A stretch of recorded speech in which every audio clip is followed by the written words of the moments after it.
Steve, let's start with the major talking point of the night. You know what I'm going to ask you about. Full debuts don't come much better than that, do they? No, they don't. Listen, Saido's had a great pre-season. He was doing well last year at Peterborough. We were really pleased with him. He picked up a nasty injury. It put him out for 7 months. But he's worked ever so hard over the summer and he gets his reward tonight, and I'm absolutely delighted for him.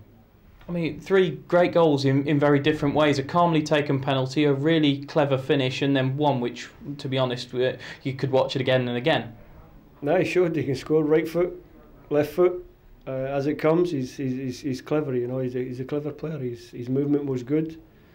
I thought the most impressive bit was his sprint to get the ball when the penalty was awarded. He was desperate to take it, and that tells you all about the boy.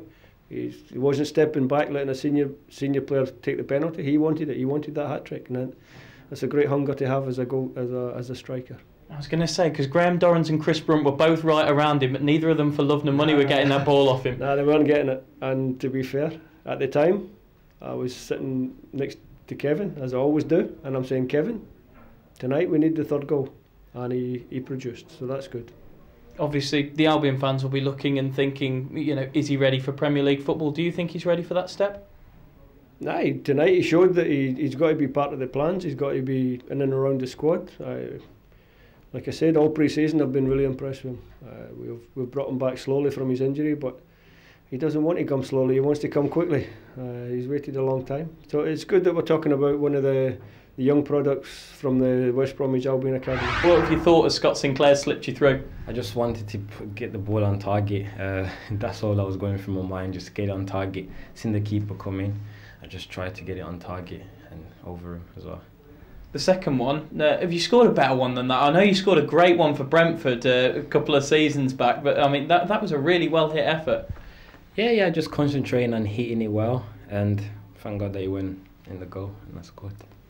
The third one, I mean, because the gaffer's just said he credits you for the fact that you wouldn't let any of the senior players take the ball off you, because there was a little moment there where I thought Dozza was going to have it out your hands. Nah, fair play to Dozza. He let me have it, so I thank him for that. And yeah, I'm happy when I scored. So my first hat-trick as well, ever. So yeah, really happy. I mean, obviously, you know, tonight the fans will be going home talking to you and wondering whether or not they're gonna see you reproducing that kind of form in the Premier League. I mean, that's obviously the ideal for you.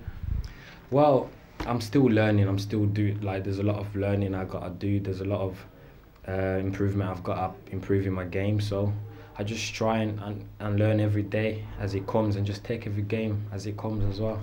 Don't really think much about Sunday or whatever. That's the gaffer's job. My job is just to improve every day. And as far as improving goes, I mean, it must help being day in, day out around these sort of players. You know, you've been on the bench every game as well, so you know you're in travelling squads, and that's got to help. Exactly. Yeah, definitely. It just shows that our team is so strong, and when I get the chance, I'm just waiting patiently and seeing when I get the chance, and I've got to take it. Finally, yeah, I mean, we talked a lot about Saido, but of course Cameron Gale got on as well tonight. Has your message always been to the younger players at this football club, if you show me you're good enough, you're old enough? I think you always try to show, I think as a head coach or a manager of any football club, I think you have to show your young players, your academy players, your academy graduates, that there is a path to the first team.